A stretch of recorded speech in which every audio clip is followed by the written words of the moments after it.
Hi, welcome back to Future Fast. And once again, we have Arun Kumar with us. And for those of you who are here for the first time, I sincerely urge you, please look up the first two parts of our conversation. And the first, where he shares his journey. And believe me, it's very interesting. And I know many of you already know him, perhaps. And for those of you who is not very familiar with him, please look up the journey. It's very interesting, and you'll be able to connect where this future perspective is coming from. And the second part is largely about the book, which is very interesting. And in fact, there again, you will be able to connect to this conversation because the book kind of, of course, he's written, that is the third book in true sense. But that's the first business book that he has authored because the first two were the collection of poems, which we also talked about it. So please do look up the first two parts and join in. And if you have not subscribed to Future Fast, do it right now. Arun, once again, thank you so much.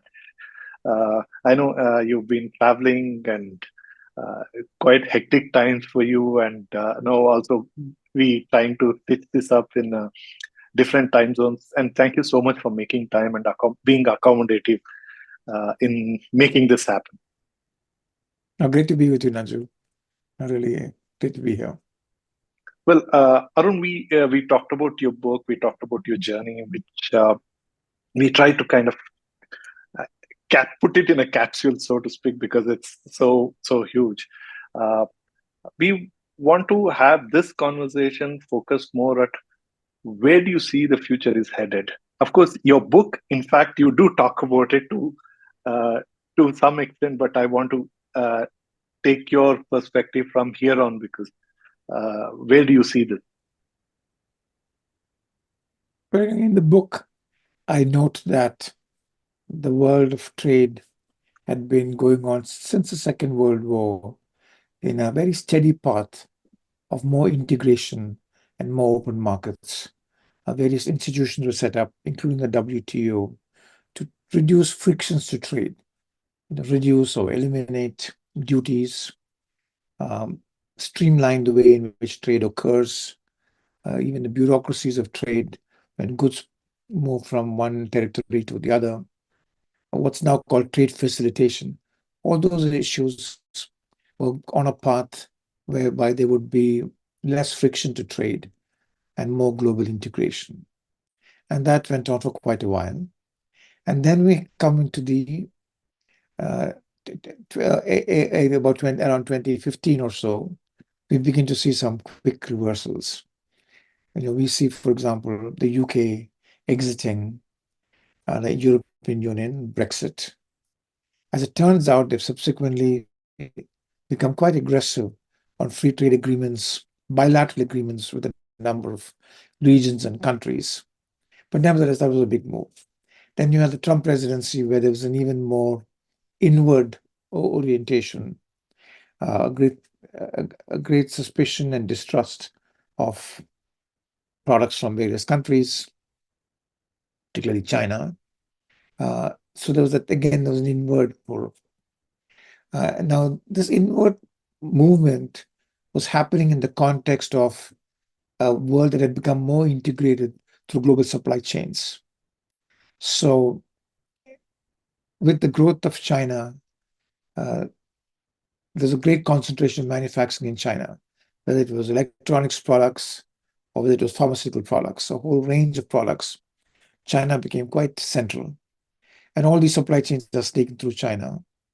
And COVID happened, and suddenly it became clear that logistics could be affected and that there could be supply challenges because of the concentration. And then China's own geopolitical posture, their actions in the South China Sea, essentially laying claim to various territories that were disputed and so forth.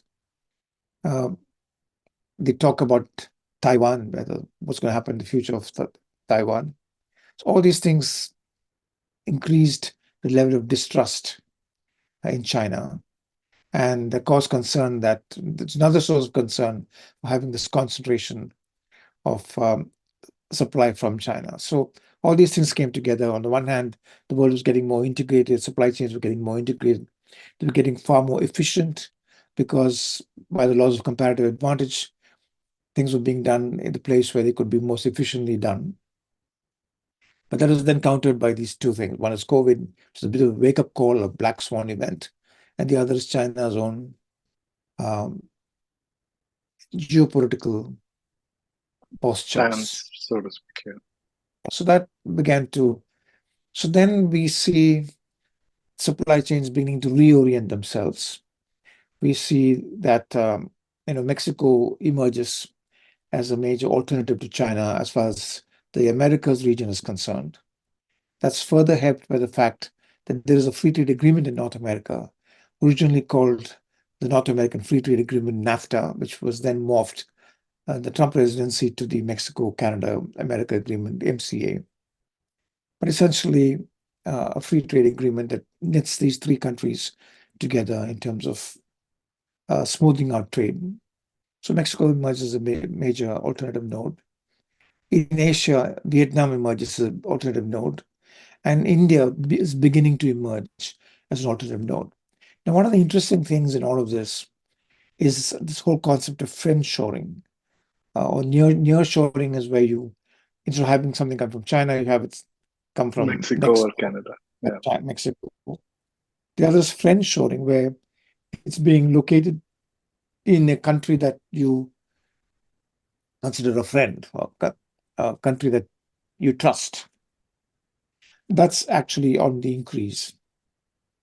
And it was a very interesting paper written by Geeta Gopinath of the International Monetary Fund, along with some co-authors, which looked at the data and said that trade between these friendly countries has been increasing at a faster rate than trade across unfriendly blocks.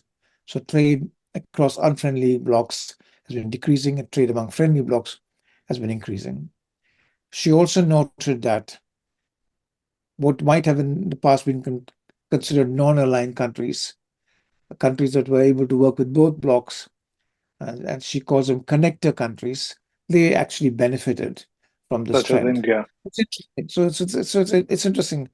She's presenting empirical data that connects geopolitics and trade, which is, I thought, very interesting.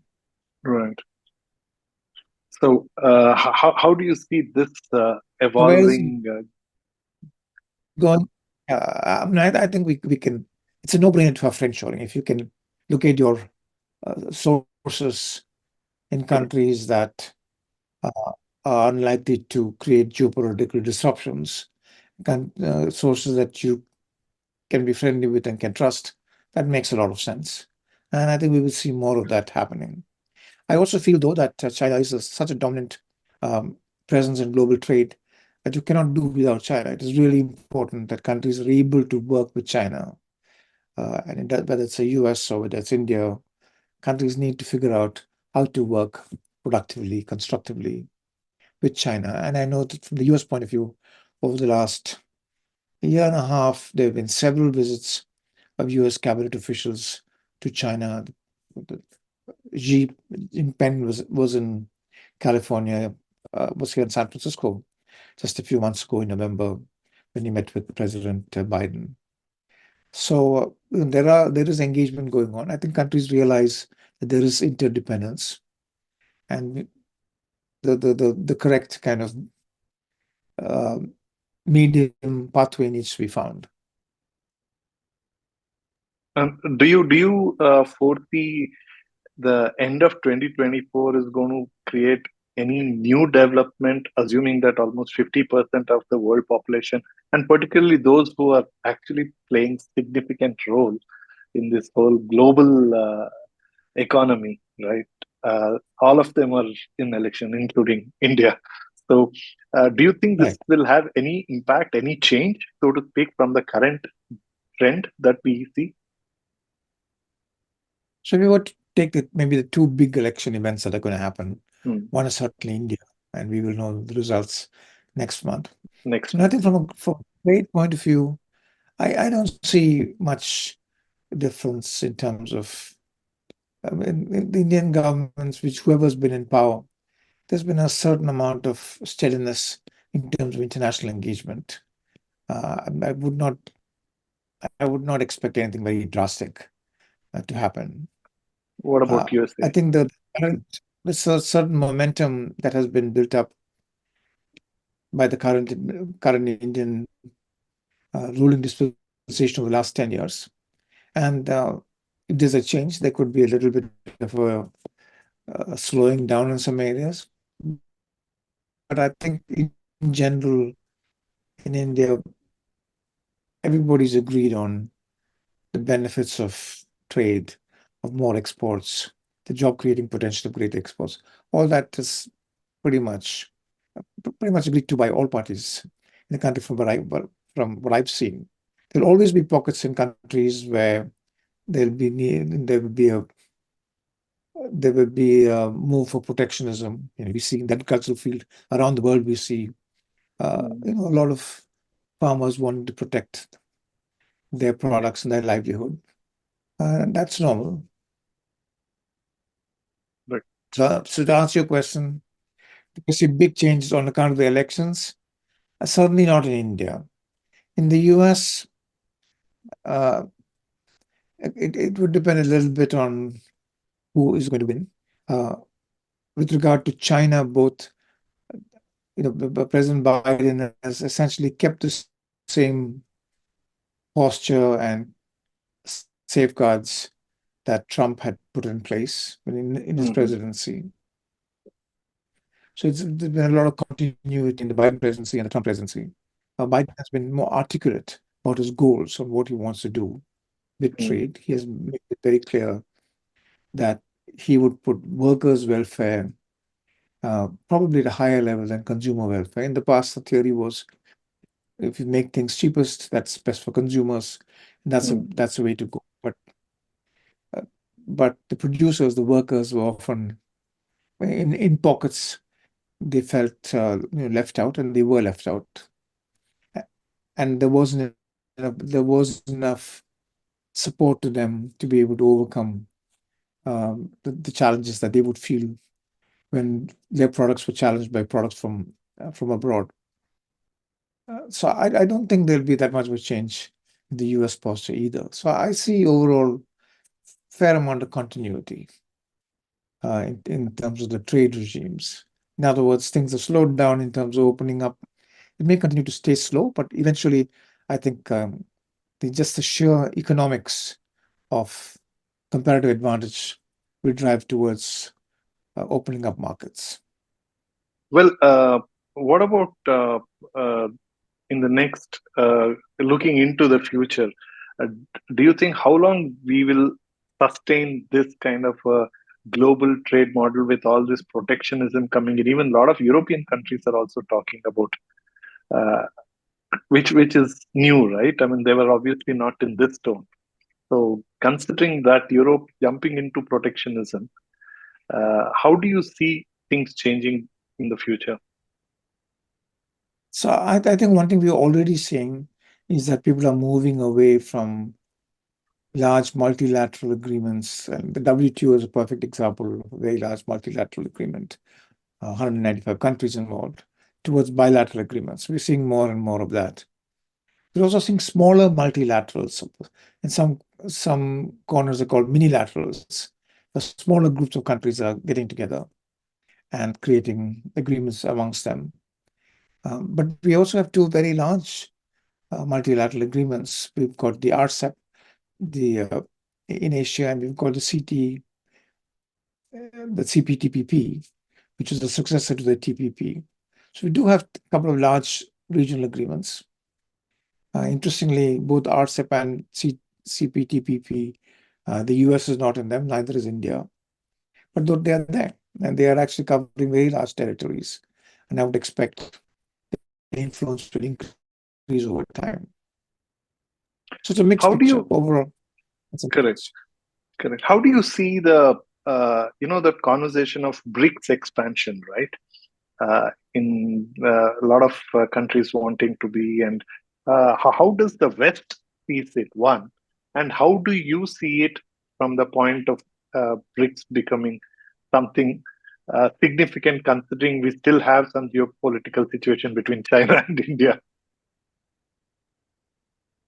Correct. Yeah. So it started off really as an interesting idea that Brazil, Russia, India, and China, over time, And their South economic Africa, of influence, course. they came later. It was just Right, a yeah. brick. BRIC and then BRICS. Yeah. Uh, so that was really started off as an idea, really an arithmetical exercise that showed that they would have a higher GDP than the West. That was the original idea. Uh, it also led to the creation of a multilateral bank, the New Development Bank. Hmm, hmm, Uh, hmm. Beyond that, I think it's more a question of trying to understand what would be the common interest of countries that are on a different path of development uh, than the West has been. But I think within BRICS, you can see large disparities. You've got China, humongous economy. You've got Russia Hmm. not doing that well. Right now, they're doing okay. It's kind of a mixed picture within BRICS. So I'm not sure how how important how important they'll be as a natural block. I'm not sure they're a natural block. I mean, like China and India together, and Russia and China together, and how does India fit into that picture? So it's So a bit of a you don't think this flag. momentum will be sustained for long with even I Saudi don't know how much Arabia, momentum there Nigeria? is. Yeah. I don't know how much real momentum there is. I'm not so Hmm. sure. I think you can add it up and say this accounts for a very large picture in global trade or or GDP among those countries. But I don't know On the in trade side. absolute terms, because I can understand the regional trade agreements. You're close to each other, Hmm, increase your hmm. connectivity, increase your integration. Makes a lot of sense. Um, the others, I'm not. I've not seen very tangible outcomes yet. Yeah. Philosophically, trade agreement. Tangible outcomes, maybe it's early. Maybe it's early to tell. So One what? interesting point is that Yeah. at the G20, uh, there was certainly um, a feeling that the global South should have its voice heard more clearly. So I think Right. one of the outcomes of the G20 was a greater focus on the global South. An interesting outcome was getting the African Union to become Hmm, part of the G20. So not just 20 countries, but also hmm. the African Union, which is a very big step. So I think there were some interesting movements in the G20 about about a more inclusive world, pulling in uh, other economies into the conversation. So you see that is more likely to strengthen in the global trade perspective than the BRICS, is it? And the intentions of Well, new and it's actually participation. part of the same.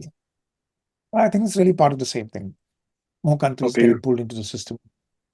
Yeah, I okay. don't think conceptually it's that different. In BRICS, you pick out 5 countries and say these countries, and then now you added a few more. Uh, Hmm. Yeah, yeah, but the how very much of disparate friend countries. shoring it'll lead to, we don't know yet. Yeah, but yeah, But like see, you said, the disparity is also significant, yeah, and we if you still look at have a BRICS, lot of restrictions on Chinese products here in India, though there is significant amount of importing is still happening. Uh, and maybe Mostly on the BRICS, software side is where the restrictions are. but even products like toys and all kinds of it Huh, goes to a correct, variety of products. correct.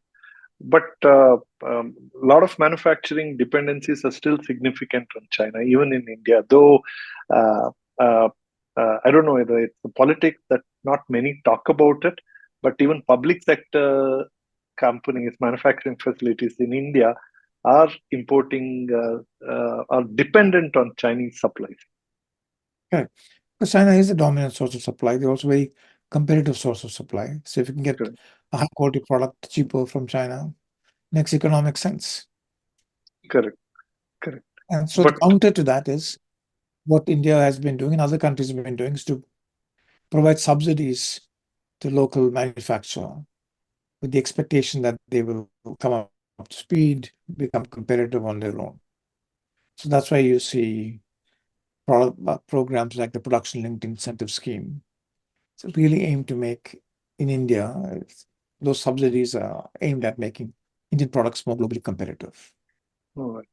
See, you had a much closer view to India, coming from your KPMG days and also your continued investment hat looking at India.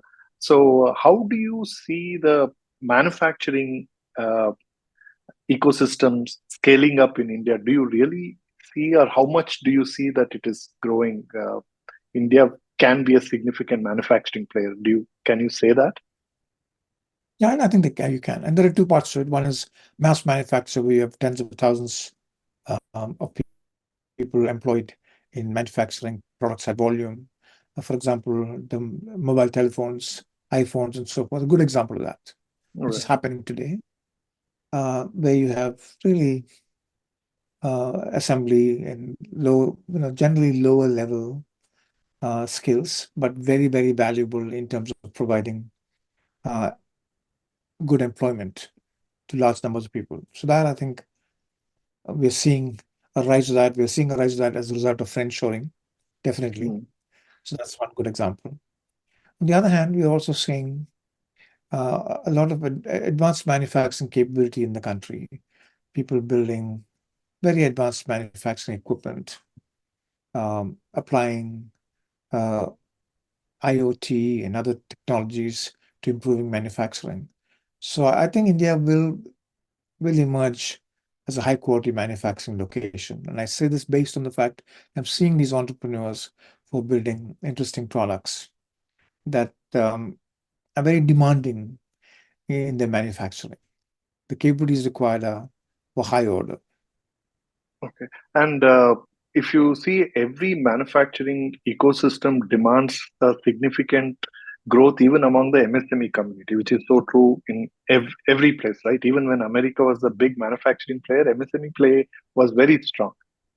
Uh, Correct. and considering on the same lines, India MSME play is not as strong. Do you think whatever is the policy from your view, even as KPMG, you work closely with the government, and also prior to that, as a government part of the US government, you used to interact with India. How do you see that India's MSME play getting stronger? Do you see that? I think MSME is already fairly strong, can become much, much stronger. And this is true in India, it's also stronger also true in the US. In the US, MSMEs actually employ more people than the quote Correct. large companies. And that's the case in India too. India, the MSMEs are much less organized. It's much more of a disorganized sector. But I think the future of employment will be driven by the growth of MSMEs. I think we need to see more MSMEs, and that will happen because they will become the feeders to the large companies. Today, nobody wants to be fully vertically integrated if they can help it. Right. Often it's much more efficient to have ancillaries in other companies, smaller Oh, companies supplying pieces of your supply chain. I think that the large companies will drag the small and medium enterprises to grow. and you see Indian But there are some labor. policies also are favoring towards that? I, the major policy there would be labor law reform. That's been uneven. If it is difficult to have a flexible workforce, if your demand is down, and if you can't actually lay off employees, then you will not hire more employees. So I think the labor law regime has to accommodate the fact that MSMEs need to survive and succeed, and there needs to be other kinds of safety nets uh, provided for labor or some other mechanisms done that will allow MSMEs to have workforces that they can adjust with time depending on their demand. So, from your perspective and your observations, and having also uh, uh, uh, been part of it, ecosystem in India, what would be your advice to strengthen these things to our Indian one to policymakers and also to industry bodies, because they are the ones who will also take recommendations to the policymakers. So, what would you advise them? What are the I think the industry bodies have done a really good job. Mhm. CII and FICCI have been very, very vocal and active. Uh, and then there are a number of areas that can still benefit from reform. One I mentioned was labor labor you laws. mentioned earlier, right? Uh, that I think the central government was really depending on state governments to address that issue. Some states have begun to address it, others have yet to. Then the others is issues like land acquisition and making all that easier. That many states are working on making all of that easier. Then you see many states creating clusters, which often helps because it's good for MSMEs to be proximate to the large companies in the sector. So it's a lot of good things are happening. I think the And biggest good thing that happens is infrastructure improvement along with the GST. If you can move goods more rapidly through over better roads and also not be hampered by interstate crossings, which the GST allows you to do, hmm, then that's a big step forward. right. And uh, what do you think about Gift City in Gujarat? Now, I think the idea of Gift City is to say that whatever benefits you can get by going to a financially friendly location like a Singapore or a Dubai, you can get by just staying within the country. And it's a great idea. W- And it's good for everybody. Why would a company want to go set up an establishment somewhere else if you can get the same benefits by operating here? That's, I think, conceptually very good idea.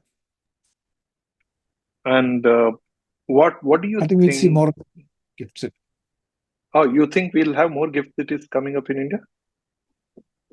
I think there'll be more people embracing the idea of the gift city. Yeah, I think they will. So, what locations do you think, apart from Gujarat, where else do you think? No, I think maybe you didn't hear me. I'm saying that we will see more and more people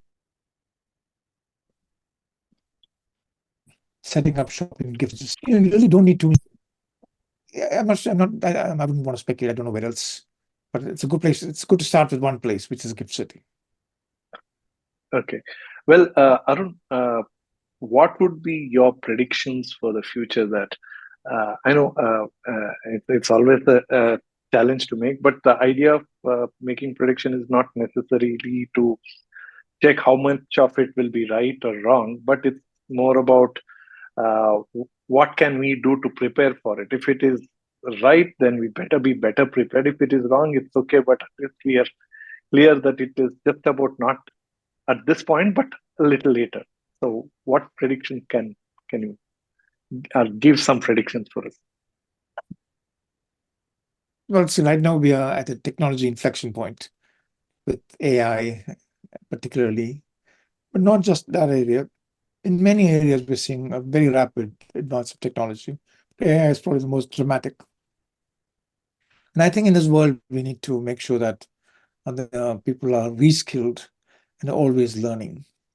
That is really critical. I mean, for employment, for creating competitive products, all of that, we need a very, very skilled a workforce, let's say workforce, everybody, all of us.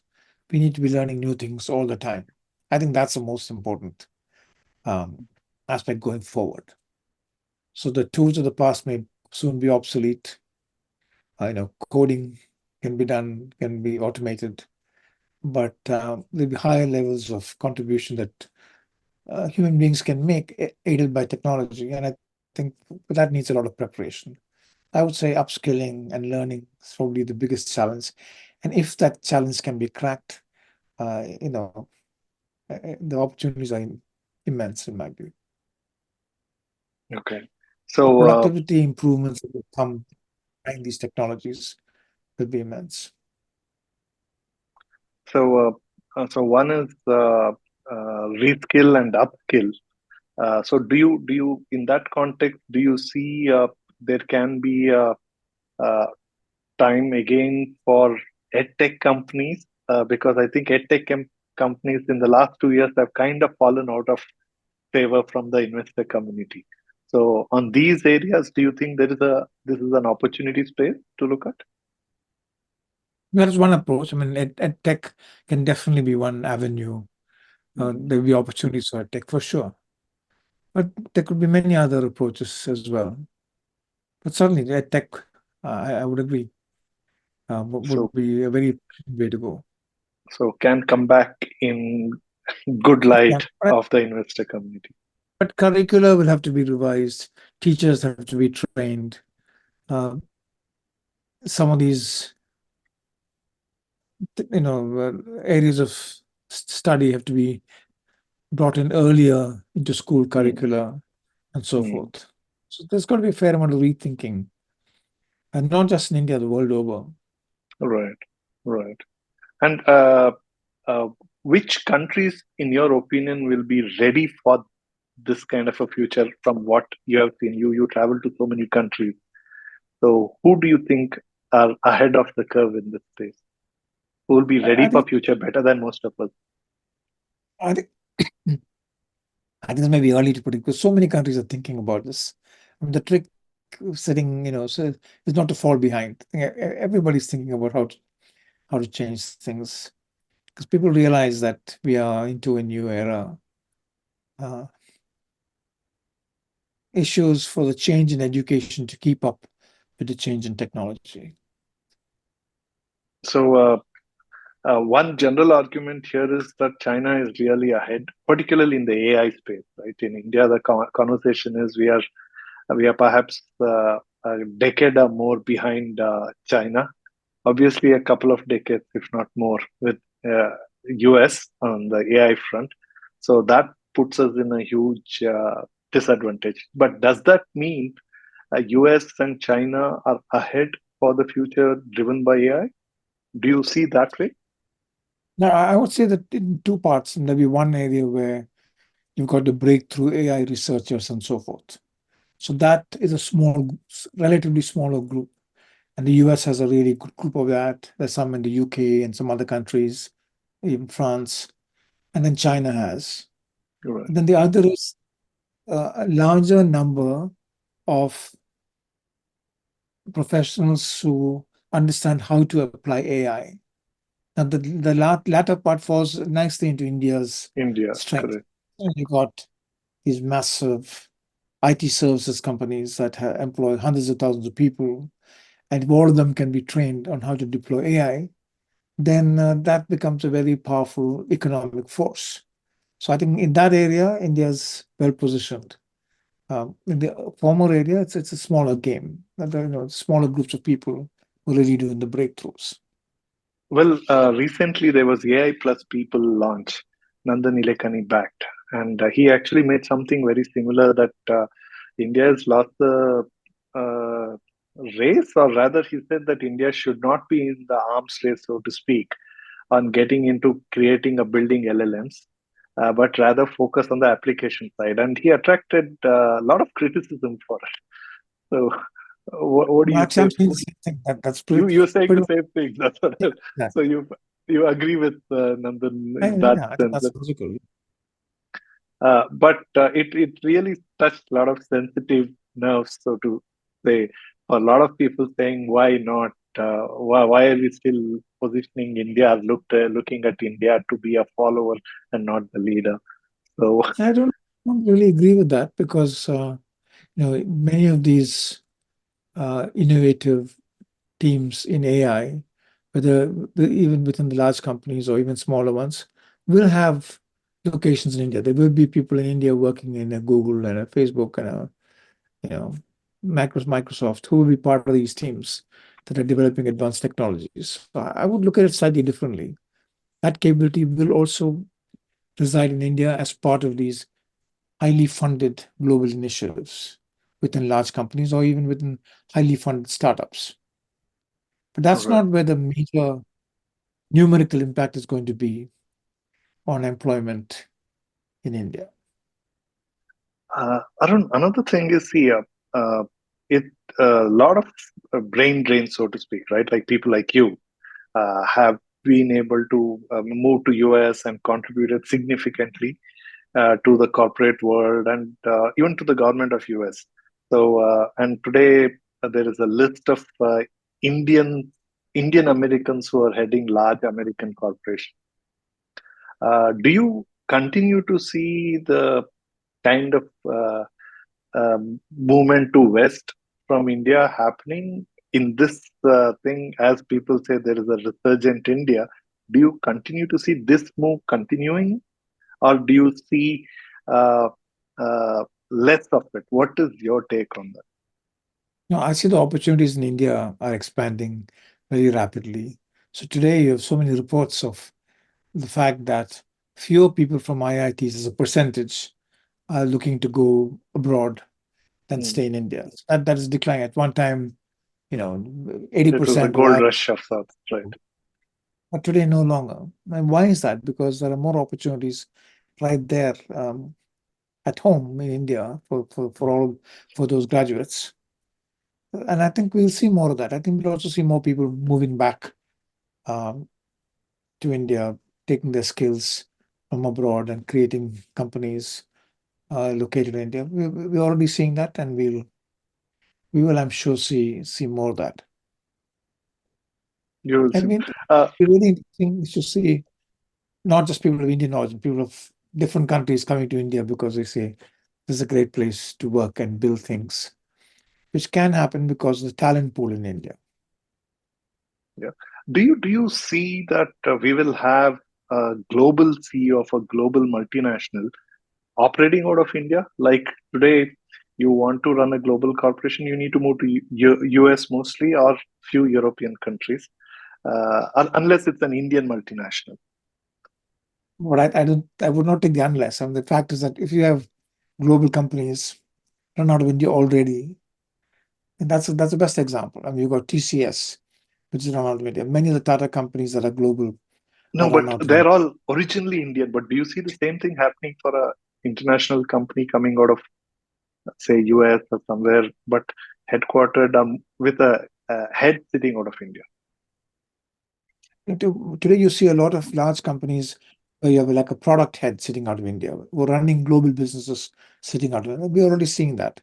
The question is, do you have, well, for example, large iconic companies say that our CEO is going to be sitting in India? Yeah. Uh, Conceptually, I don't see why it can't happen conceptually because a lot of work is now done virtually and people are located in different locations, are working out of different cities. It's no longer the time when the entire management team would be in the same building or on the same floor. Today, it's all dispersed. Can happen. I don't think so. I think it can happen. But the bigger point is that already there are global companies and global teams that are being led out of India. That's already happening. Yeah. But this will also happen in some time. And no reason why not. Okay. And Because if you look at the future, the the center of gravity of global economics may shift more and more into the Asia Pacific. So today it's very much a lot of the economic activities in the Western Hemisphere, and as we see a shift towards the Asia Pacific, it becomes even more reason for companies to be headquartered or run out of locations in Asia. right. And uh, well, in a sense, we touched upon the leadership. First, talked about education and leadership. So, how do you see this? What the term you used as friendshore? How do you see the dynamics of this friendshore shaping up the future? Uh, uh, from your perspective, how do you see that changing? Do you see uh, uh, once again, do you see the bigger dependencies because there is a cycle of withdrawal, and currently we are in the same cycle of withdrawal? So when do you see this friendship opening up? Today, for example, between the US and India, it's already opened up in a big way. And the two countries trust each other. They even involved in multiple um, military exercises together. They're not military allies, but there are many, many exercises every year in the Pacific and other regions that two countries participate together. So from a friendship, from a mutually trusted point of view, I think India and US are great partners. And I think that will only improve and increase over That only time. improve. Okay. Yeah. And even in critical defense components and so forth, there's a lot of collaboration. There's a lot of trust in manufacturing in India for global needs. Then recently, the initiative on critical and emerging technologies was launched between the two countries at the highest levels, focused on working together in critical technologies, a whole variety of technologies, including like quantum computing and so forth. So these are all areas where the very tangible evidence of trust in working together and having the most advanced technologists on both countries work on critical areas, work together and try to remove the barriers to their working together. And lastly, how do you see the investment scenario? Your current hat. How do you see your own venture funds focus in India increasing, and how do you see the perspective of others in your investor community from US looking at India? I think India is a very good story. In our own fund, about 15% of our investments are in India. And we plan to increase that and increase our focus even more. And the reason is simple. I mean, one is the talent base in India is huge. And second is the Indian market itself is becoming very attractive. So I think these two things are going to drive the investment scenario in India. And from a current GDP of 3 trillion in nominal terms, we know it's got a lot of upside. It's going to be several times its size, and all that means opportunity for investors. So I'd say a very positive picture. It's a very positive picture for investing in India, especially when it's based on talent and also when it's supported by the Indian market. But that's the second part is not as important as the first because you can still serve global markets out of India using Indian talent. Right. So, in fact, that was the premise. Earlier investments to Indian ventures were more about how soon can their products or services hit US or the Western market so that monetization can be bigger. So that remains the focus even today, or also the Indian market opportunity, what you're saying is also a factor. That's the Indian market is rising, but in certain areas of technology, it makes sense to have a global market in mind. But the Indian market is definitely rising. I mean, remember that, for example, in China, the Chinese market was a very big factor in China's growth. I think India's market will also be a very big factor in India's growth. And we are seeing that already. So you see that aspect also growing, and from your That's a big, firm. And definitely. but in that scenario, do you see a good market in India from an investor point of view for your exit for the investors? I think so. And I also think that the Indian capital markets are becoming more attractive. I think that going public in India is becoming a more attractive proposition.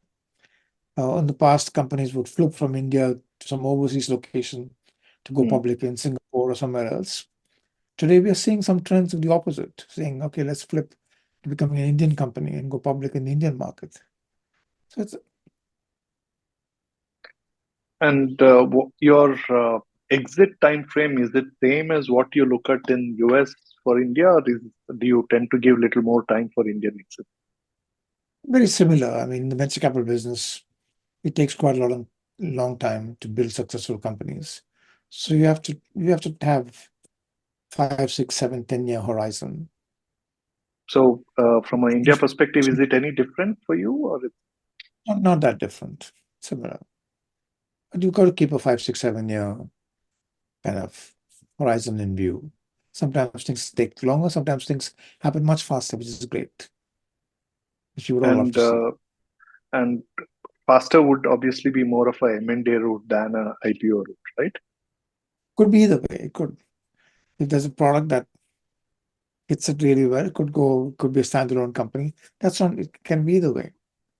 Often it's faster in M&A is a faster way, but it doesn't have to be the case. Oh, doesn't it? Okay. Okay. Well, wonderful. We are getting to the last minute. So, Arun, what would you want to say to our audience and listeners uh, before we close on the future, future path and your perspective on future? Of course, you gave on various things, but closing thoughts that you want to leave here. I'd say there are so many interesting things that are happening in the world today, especially in the area of technology, that it's just going to make things more interesting and provide us with more opportunity. At the same time, we've got to be prepared for those black swan events, things happening that we may not expect. COVID was a good example. Who knows what the next one's going to be? We recently had some worries in the Middle East in terms of the situation expanding. So we never know about those things. But overall, I feel that that the world is vested in having a better future. I think it's in everybody's interest that we have a better future together.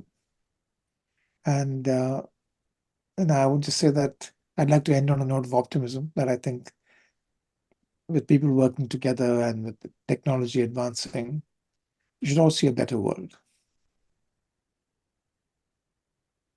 Well, wonderful. Thank you so much. And we have the links to follow Arun and his investment firm as well. So do follow the work and also links for the book.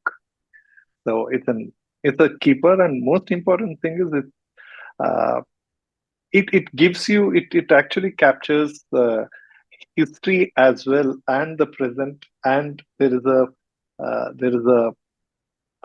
if I can put it in a way where there are insights the way you can look at the future. So I think it's a great book for every businessman, everybody who's involved with anything economy. So you should get hold of it. And also, I think I mentioned it earlier also that every business student also must get hold of that book. So the link is there. So please do go and place your order right away. And Arun, once again, thank you so much for doing this, and look forward to getting you once again to have pick your brain on something else.